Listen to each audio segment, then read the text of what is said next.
เหือเรียบร้อยแล้วทุกคนไปย่างไปเบิ่งจากเหือหรอกในเหือเฮาขี่มั่มขี่มี3 สันคนเอ้อโคตรโพนั่งย่างไปเบิ่งมองๆนะทางเหือ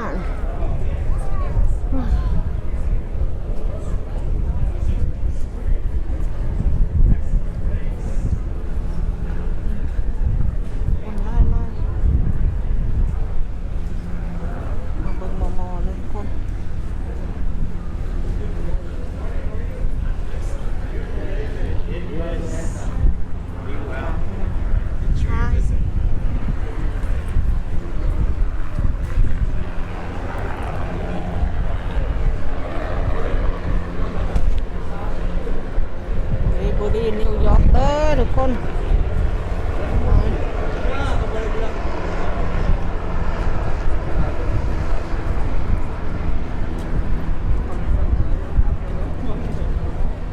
ยังไม่ทัน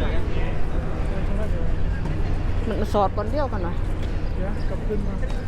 บ้านเฮากลับมาก่อนเนาะไปทางผีก่อนโอ้ยใต้เราหอนหอน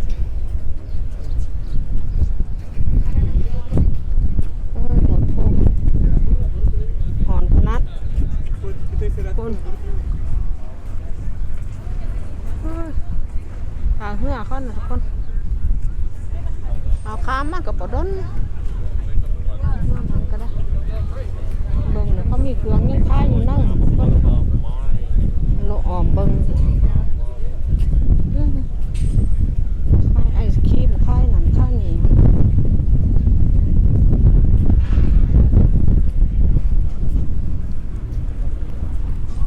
เด้อทุกคนมาเที่ยวคนเอาเพื่อย่างเขาขี่มั่มขี่เพื่อมี3-4 สันนะคน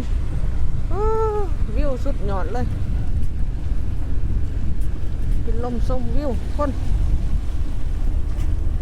เด้อมาเที่ยวนี่ยอกมาคูทั้งไร่เอามาเบิ้งอันนี้เนี่ยอยากเห็นแต่ด้นกับอะไรมา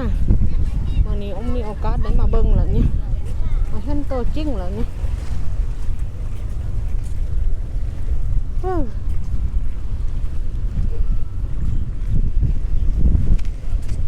เห็นแล้วเด้อดีบุรีนิวยอร์กแบ่งหัวน้ำ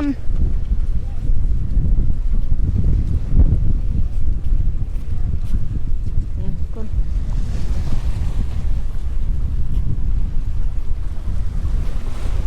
หล่อเหลียบเบิ่งอยู่แถวนี้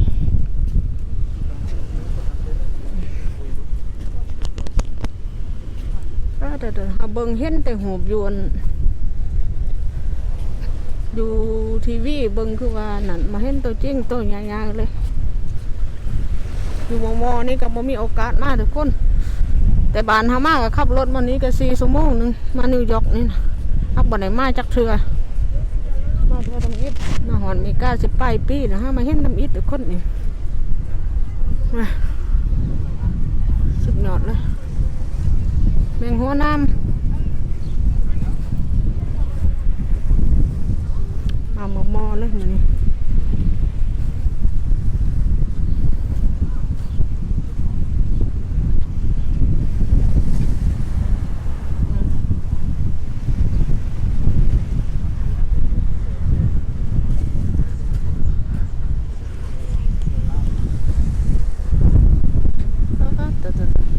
คนมาเบิ่งสะเจ้าเลยมันนี่เห็นอยู่แต่ทีวีเห็นอยู่แต่โทรทัศน์มาเลยมากับลูกชายสุดเลิฟ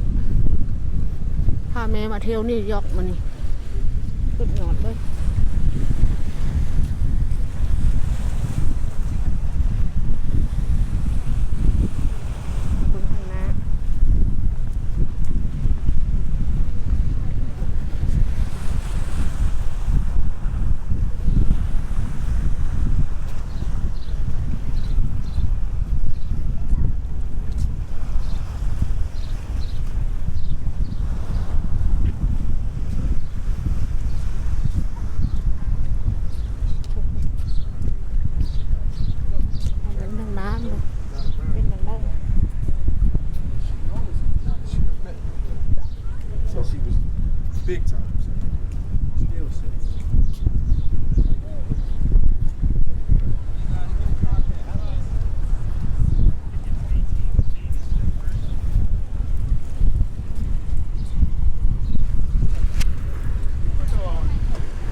กแล้ว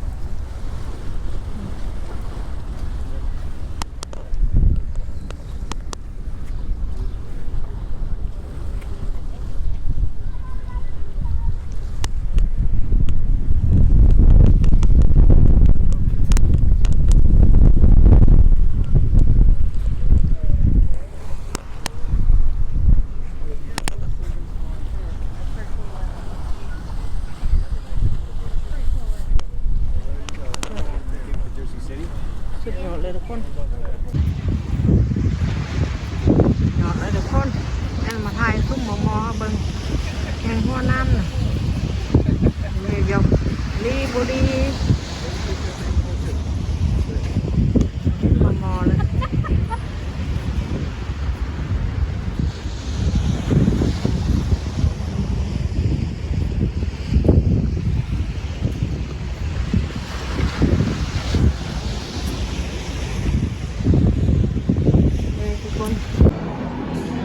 สบายดีทุกคน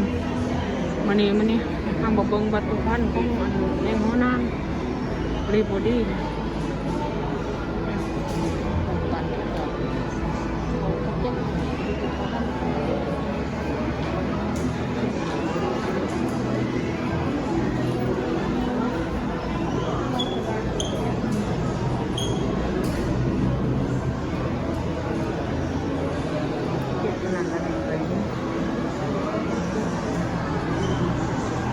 ท่านมาบอกไปว่าประวัติโอ้นี่ประวัติของแรงหัวน้ำสุดยอดประวัติศาสตร์ตัวหน่อยตัวยังเข้ามาแต่จับปี้คนเล็กไปนี่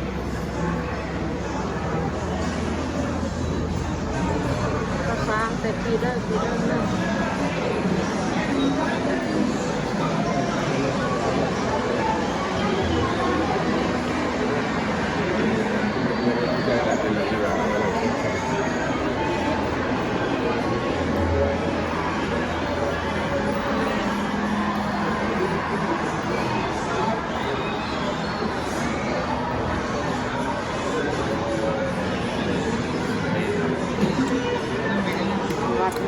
แก้ว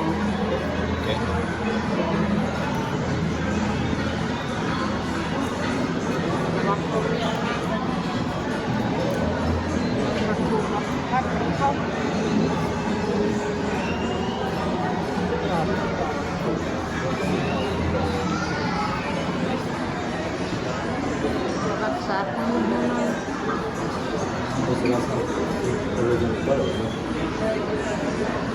Move like a phone call.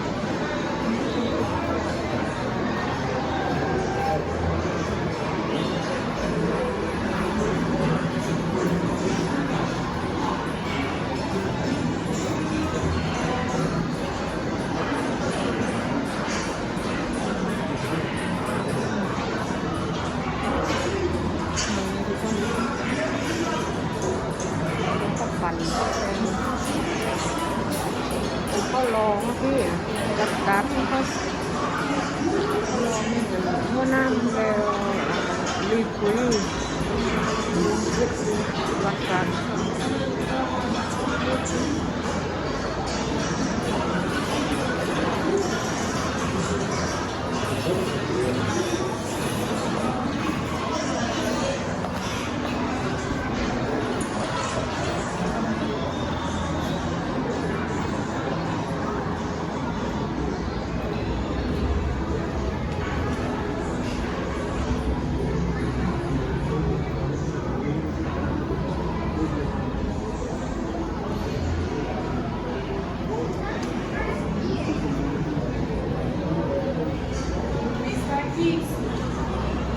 เลาะเบิ่ง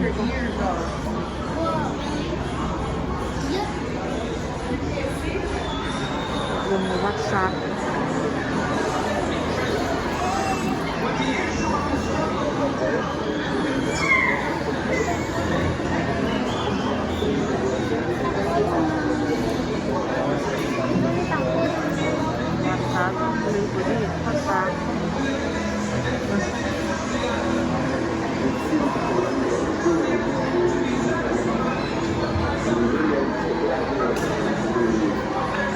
She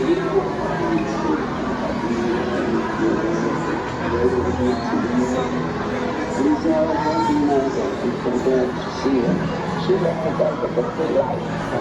Like in my memory,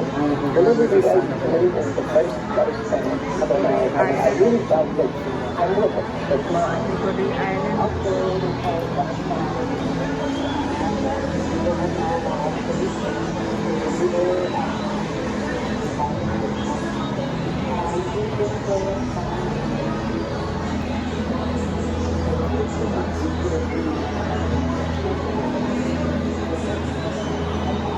กาดเข้า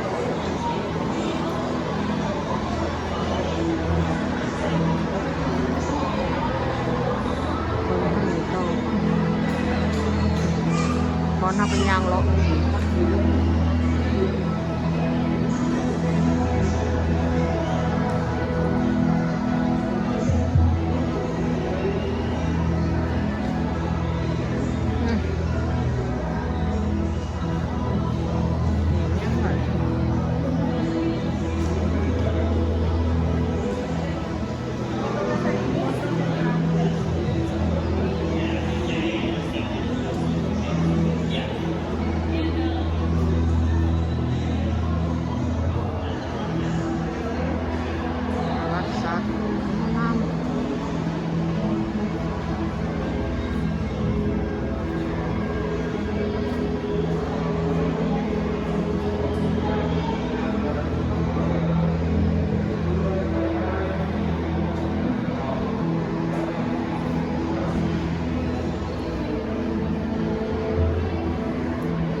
คนคลิปนี้กับไว้ตอนนี้กันเจอกันวันคลิปหน้า